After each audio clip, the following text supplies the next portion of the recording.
अस्सलाम वालेकुम बच्चों, क्या हालचाल। उम्मीद करता हूँ सब खैरियत से होंगे। तो आज हम पढ़ने जा रहे हैं एक्सरसाइज 4.2 का क्वेश्चन नंबर 3 और देखेंगे हमें उसमें क्या करना है। क्वेश्चन नंबर 3 में हमें कह रहा है कि आपको करनी है फैक्टराइजेशन। अब ये फैक्टराइजेशन हमें उसी मेथड से करनी है जिस तरह से हमने क्वेश्चन नंबर 2 में करी थी। आइए देखते हैं हमारा पहला पार्ट हमें क्या कह रहा है। पहला पार्ट कह रहा है कि आपके पास दो वैल्यूज़ हैं, x की पावर 4 प्लस 4 की पावर 4y स्क्वायर, यानी कि 4 के बाद y है और y की पावर है स्क्वायर में। अच्छा, क्वेश्चन नंबर 2 में नहीं, क्वेश्चन नंबर 1 में हमने इस तरह के क्वेश्चन किए थे। तो अब देखें हमारे पास यहाँ पर ये सवाल गिवन है x की पावर 4 प्लस 4y स्क्वायर। अब हमें क्या करना है, हमें इसको पहले बनाना है परफेक्ट स्क्वायर। परफेक्ट स्क्वायर जब हम इसको बनाएंगे तो आपके पास उसके लिए हमें चाहिए स्क्वायर। अब हमने स्क्वायर लिया, ये हो गया स्क्वायर और ये आ गया आपके पास इस तरह से। अब हमारे पास a और b आ गया यहाँ पर, यानी कि हमारे पास यहाँ पर a आ गया और ये आपका b आ गया। अब हमारे पास जो फॉर्मूला है परफेक्ट स्क्वायर का वो है a square plus b square, नहीं वो है a प्लस बी का होल स्क्वायर। तो हमारे पास उसको जब हम एक्सपेंड करते तो वो बनता है a square plus 2ab plus b square. अब हमारे पास यहाँ पर a और b तो है लेकिन हमारे पास 2ab नहीं है, तो हम क्या करेंगे, इसकी मदद से हम 2ab भी बना लेंगे। तो पहले हम फॉर्मूले का लिख लेते हैं, a square plus 2ab plus b का स्क्वायर आ गया। अब a हमारे पास क्या है, a हमारे पास है x स्क्वायर, b अब यहाँ पर a है तो a हमारे पास x स्क्वायर आ गया, b हमने लिया 2y और b हमारा 2y है तो यहाँ पर हमने लिख दिया 2y। अच्छा, अब देखें हमारे पास बना 4 प्लस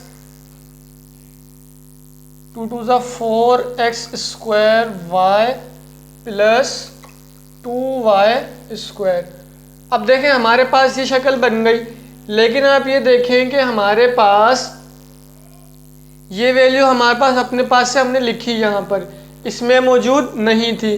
तो हमने क्या करा, ये एडिशन में है तो इसके साथ साथ हमने इसको सब्ट्रैक्ट भी कर दिया, क्योंकि हम जब एक चीज़ एडिशन में लिखें या सब्ट्रैक्शन में लिखें तो उसके अपोजिट में लिखना ज़रूरी होता है, ये रूल है मैथ्स का। तो हमने क्या करा, हमने ये वैल्यूज़ लिख दी। अब जब हमने ये वैल्यूज़ लिखी तो आप देखें हमारे पास ये फॉर्मूला आ गया और इसको जो है हम अलग से ले लेते हैं। अब देखें हमारे पास फॉर्मूला क्या बना, x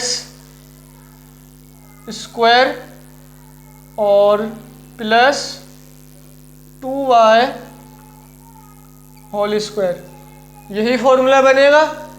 अगर मैं इसको इस पे अप्लाई करूँ ये आ गया, इस पे अप्लाई करूँ ये आ गया और जब हम 2ab लगाएंगे तो ये आ गया और यहाँ बचा हमारे पास माइनस का 4x स्क्वायर का y। अब आप सोचेंगे कि यहाँ पर हमारे पास क्वेश्चन नंबर 1 में परफेक्ट स्क्वायर था, डिफरेंस ऑफ परफेक्ट स्क्वायर था, यहाँ नहीं है। यहाँ इसलिए नहीं है कि ये इससे आगे नहीं होगा। आप खुद देखेंगे यहाँ पर हमारे पास a स्क्वायर तो आ रहा है लेकिन माइनस का b स्क्वायर हमारे पास नहीं आ रहा। वो क्यों नहीं आ रहा, इसको मैं 2 करके स्क्वायर तो लगा दूंगा लेकिन y का स्क्वायर आप कहाँ से लाएंगे, वो हमारे पास नहीं आएगा। इसलिए हमारा आंसर ये इसका यहीं तक रहेगा, x स्क्वायर प्लस 2y का whole square minus 4x square y। तो चलते हैं इसके नेक्स्ट पार्ट की तरफ। इस क्वेश्चन में ये कह रहा है कि आपके पास 36x की 4z4 प्लस 9y की पावर 4 है। अब इसको किस तरह से सॉल्व करना है। अब देखें हमारे पास यहाँ पर जो एक यहाँ पर वेरिएबल है z का, ये एक्स्ट्रा है। अब मैं अगर 2ab का फॉर्मूला बनाऊँ, यानी कि मैं परफेक्ट स्क्वायर का फॉर्मूला अगर मैं बनाऊँ तो यहाँ पर एक्स वाई तो आ जाएगा, लेकिन यहाँ पर इस वाली टर्म में अगर z होता तो हमारे पास परफेक्ट स्क्वायर का फॉर्मूला बन सकता था। अब यहाँ पर वो फॉर्मूला नहीं बनेगा। क्यों नहीं बनेगा? आप खुद देखें कि हमारे पास यहाँ पर x भी है, यहाँ y है। अगर मैं 2ab करके इसको बनाऊँ तो यहाँ पर xy आ जाएगा, लेकिन z हमारे पास कॉम्प्लिकेटेड हो जाएगा थोड़ा सा।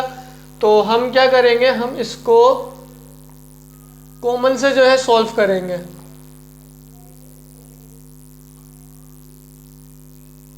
अब हमारे पास यहाँ 9 आ गया।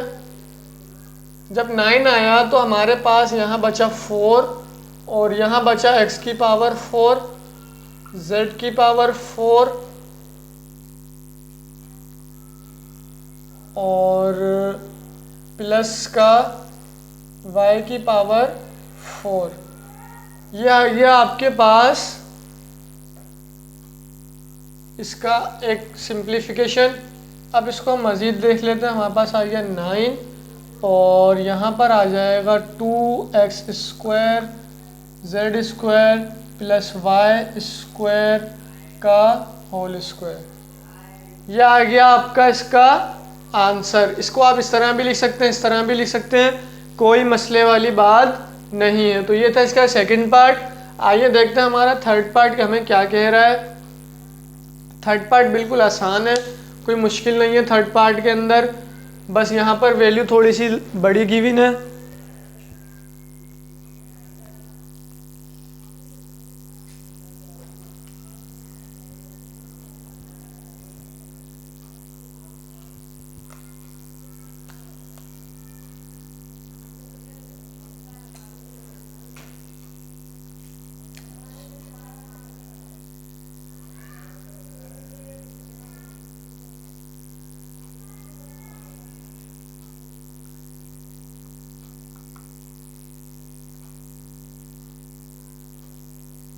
अब देखें हमारे पास यहाँ पर दो टर्म्स मौजूद हैं, एक है 4t4 और प्लस 625।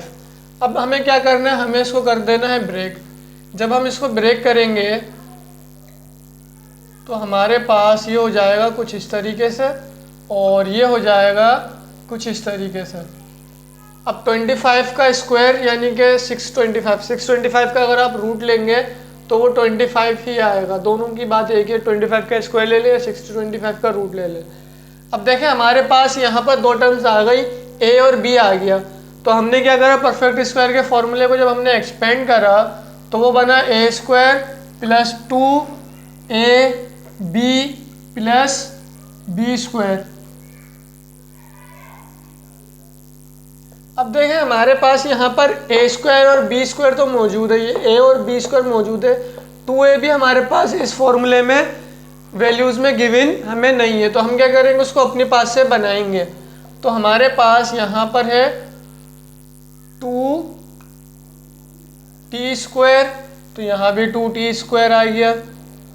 उसके बाद हमारे पास है 25, यहाँ भी 25 आ गया। अब हमारे पास यहाँ पर ये हो गया 4t पावर 4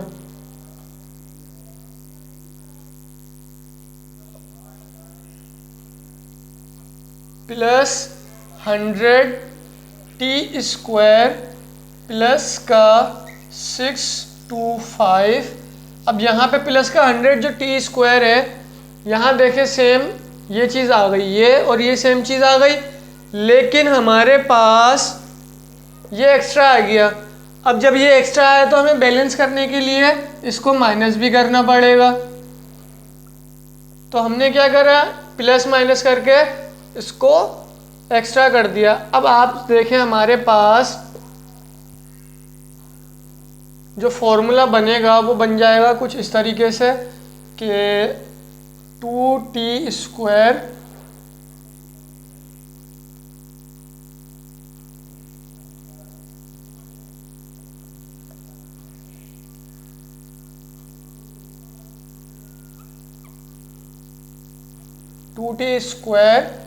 प्लस 25 का होल स्क्वायर।